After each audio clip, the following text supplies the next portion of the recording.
பறக்கும் குதிரை. ஒரு ஊர்ல ரஹீம்னு ஒருத்தன் இருந்தான். அவன் பறக்கிற குதிரை ஒண்ணு வச்சிருந்தான். ஒரு நாள் அத சுல்தான் சபைக்கு கொண்டு வந்தான். சுல்தான் குதிரைய விலைக்கு வாங்க நினைச்சாரு. இந்த பறக்கும் குதிரை எனக்கு ரொம்ப பிடிச்சிருக்கு. இதோட விலை என்ன? பணம் எதுவும் வேண்டாம் மகாராஜா, எனக்கு இளவரசியை கல்யாணம் செஞ்சு கொடுத்தா போதும். என்னது, கல்யாணமா? சரி, அதுக்கு முன்னால இந்த குதிரை எப்படி பறக்குதுன்னு பார்க்க என் மகன் எடுத்துட்டு போவான். இளவரசன் குதிரையில ஏறி பறந்து போனான். ஆனா குதிரை திரும்பவே இல்ல. சுல்தானுக்கு ரொம்ப கோபம் வந்துச்சு. ரஹீம் ஏமாத்திட்டான்னு நினைச்சு அவனை சிறையில போட்டுட்டாரு.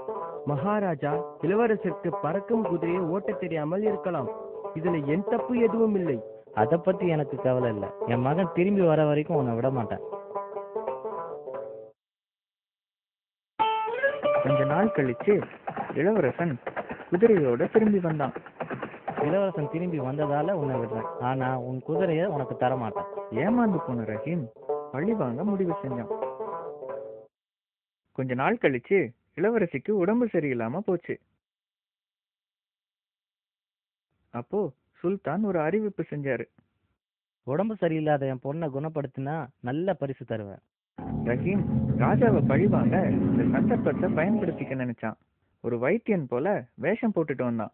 அவன் சுல்தானை பார்த்து, பறக்கும் குதிரையை இங்க கொண்டு வந்தாதான் இளவரசியை குணப்படுத்த முடியும். குதிரை பக்கத்துல வந்த உடனே ரஹீம் மாயம் பண்ணி இளவரசியை குணப்படுத்திட்டான். கண்ணிமைக்கிற நேரத்துல இளவரசிய குதிரையில ஏத்திக்கிட்டு பறந்து போயிட்டான். ரஹீம் புத்திசாலித்தனமா குதிரையையும் எடுத்துக்கிட்டான். இளவரசியும் அவனுக்கு கிடைச்சிட்டா.